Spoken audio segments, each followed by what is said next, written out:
Assalamualaikum warahmatullahi wabarakatuh. Perkenalkan, nama saya Resi Fadila dengan NIM 213341113. Di sini saya akan menjelaskan tentang langkah-langkah pemeriksaan nervus dan refleks patologis. Baiklah, langsung saja, yaitu kita akan melakukan langkah-langkah pemeriksaan nervus. Yang pertama, nervus olfaktorius. Periksa lubang hidung pasien apakah ada muskus atau tidak. Selanjutnya, minta pasien untuk menutup kedua matanya dan satu lubang hidungnya dengan satu jarinya. Terus dekatkan aroma bauan ke lubang hidung pasien yang tidak tertutup dan minta pasien untuk mengidentifikasi aroma apa yang berbau. Yang kedua, pemeriksaan nervus optikus. Catat kelainan yang terdapat pada mata pasien, apakah ada katara atau tidak. Yang kedua, pemeriksaan jarak pandang. Minta pasien untuk membaca majalah atau koran dan observasi jarak membacanya. Periksa lapang pandang, yaitu minta pasien untuk menutup sebelah matanya dan mata yang tidak tertutup mengarah ke depan lurus dan gerakan objek dari luar ke tengah mata, dan minta pasien mengatakannya jika dapat melihat bayangan pertama kali objek tersebut, dan catat berapa derajat jarak yang dapat dilihat oleh pasien. Selanjutnya yaitu funduskopi. Periksa warna dan bentuk bola mata.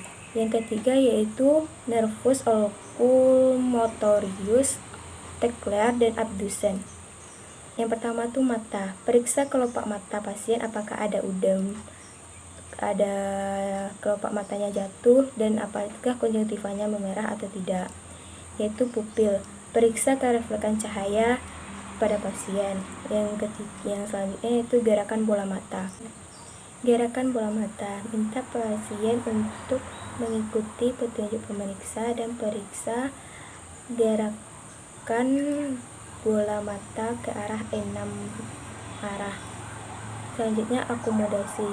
Minta pasien untuk mengikuti petunjuk pemeriksa menuju tengah mata pemeriksa. Nervus trigeminus, yaitu fungsi sensoris. Yang pertama, rasa raba. Sentuhkan kapas ke kulit wajah pasien di daerah maksila dan mandibula dan periksa apakah pasien dapat merasakannya atau tidak. Yang kedua, rasa nyeri.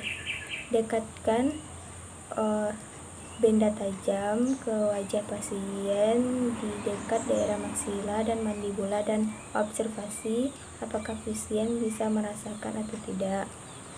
Itu suhu. Dekatkan air hangat atau air dingin ke pipi pasien, mandibula atau daerah mandibula, dan periksa apakah pasien dapat merasakannya atau tidak. Itu rasa sikapnya. Minta pasien untuk menyebutkan daerah wajah yang disentuhkan oleh kapas. Selanjutnya yaitu rasa getaran. Getarkan garpu tala ke pipi pasien dan observasi apakah pasien dapat merasakan getarannya atau tidak. Selanjutnya refleks korneal. Minta pasien untuk memandang lurus ke depan dan pemeriksa dekatkan ujung kapas ke daerah mata pasien. Observasi apakah pasien mengedipkan matanya atau tidak. Selanjutnya fungsi motorik. Minta pasien untuk mengatupkan bibir dan giginya dan pemeriksa berikan lawanan di kedua rahang pasien dan minta pasien untuk menggerakkan rahangnya serta observasi apakah pasien dapat melawan tahanan tersebut atau tidak. Selanjutnya minta pasien untuk membuka dan menutup mulutnya seperti orang mengunyah makanan dan observasi kesimetrisannya. Selanjutnya nervus facialis. Sediakan bahan seperti rasa asin, manis, pahit, dan asam, dan buat pada kertas yang sudah dibagi menjadi 4 rasa asin, asam, manis, dan pahit, dan celupkan lidi ke dalam bahan tersebut dan sentuhkan ke ujung lidah pasien dan minta pasien untuk mengidentifikasi rasa yang dapat dirasakannya dengan menunjuk kertas tersebut. Selanjutnya fungsi motoris. Yang pertama, periksa kekuatan otot wajah. Yang kedua, Minta klien untuk menutup mata sekuat-kuatnya dan pemeriksa untuk membuka mata pasien. Yang ketiga, minta klien untuk membungkukkan pipinya dan pemeriksa memberikan tekanan dengan 2 jari ke pipi pasien dan amati apakah pasien bisa melawan tekanan tersebut atau tidak. Selanjutnya, nervus vestibuloclearis. Yang pertama, memeriksa keseimbangan. Tanyakan terlebih dahulu apakah pasien ada pusing atau tidak. Selanjutnya, minta pasien untuk berdiri tegak lurus dan perhatikan apakah ada ayunan atau tidak. Dan minta pasien menutup mata dan observasi kembali apakah ada ayunan atau tidak. Yang kedua yaitu pemeriksaan pendengaran. Minta pasien untuk menutup kedua telinganya dan pemeriksa gesekan kedua jari dan dekatkan ke arah telinga pasien dan observasi apakah pasien dapat mendengar bunyi atau tidak. Selanjutnya Weber, lentingkan karputala dan dengarkan bunyi karputala tersebut ke telinga pasien kiri dan kanan dan observasi apakah pasien dapat mendengar bunyinya sama-sama keras di kedua telinganya atau tidak. Selanjutnya Rain, lentingkan karputala dan dengarkan ke daerah planomastoid. Setelah sampai pemeriksa tidak mendengarkan bunyinya lagi, pindahkan ke daerah depan yaitu meatum externus dan periksa kembali apakah masih terdengar suaranya atau tidak. Selanjutnya Swabek, lentingkan karputala dan dengarkan ke daerah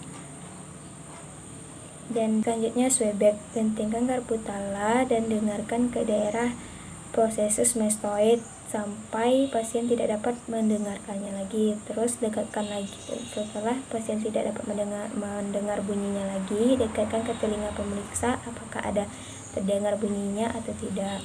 Yaitu nervus glossopharyngeus dan vagus. Yang pertama, tanyakan terlebih dahulu apakah pasien ada batuk atau tidak. Yang kedua, minta pasien untuk membuka mulutnya lebar-lebar dengan menyebutkan huruf A dan periksa apakah palatum naik ke atas dan uvula berada di tengah.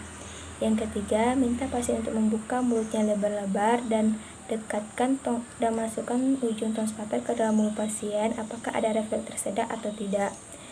Dan yang ketiga yaitu minta pasien untuk menelan sedikit air dan observasi apakah ada gangguan menelan atau tidak. Yang kelima yaitu periksa pita suara dengan cara minta pasien untuk mengatakan satu kalimat dan periksa kejelasan vokal pasien. Selanjutnya yaitu nervus accessoris. Yang pertama, minta pasien untuk mengangkat kedua bahunya lalu observasi kesimetrisan kedua bahu. Yang kedua, minta pasien untuk menoleh ke kanan dan ke kiri, periksa apakah telinga pasien menyentuh bahu atau tidak. Yang ketiga, pemeriksa akan memberikan tahanan ke kedua bahu pasien dan meminta pasien untuk memberikan lawanan terhadap tahanan tersebut. Yang keempat yaitu minta pasien untuk menoleh ke kanan lalu pemeriksa memberikan tahanan dan observasi apakah pasien bisa melawan tahanan tersebut atau tidak. Selanjutnya yaitu nervus hypoglossus. Yang pertama itu minta pasien untuk menjulurkan lidahnya dan gerakan ke kanan ke kiri dan observasi apakah simetris atau tidak. Yang kedua, minta pasien untuk mendorong pipinya dengan ujung lidahnya dan pemeriksa memberikan tahanan dengan 2 jari di pipi pasien dan observasi apakah pasien dapat melawan tahanan tersebut atau tidak. Selanjutnya yaitu kita akan melakukan pemeriksaan patologis yaitu refleks Hoffmann dan Tromner, yaitu pegang pergelangan tangan pasien lalu jepit antara ibu jari dan jari telunjuk jari tengah pasien, lalu gores kuat-kuat ujung jari pasien dan observasi apakah ada refleksi dan abduksi dari jari pasien tersebut.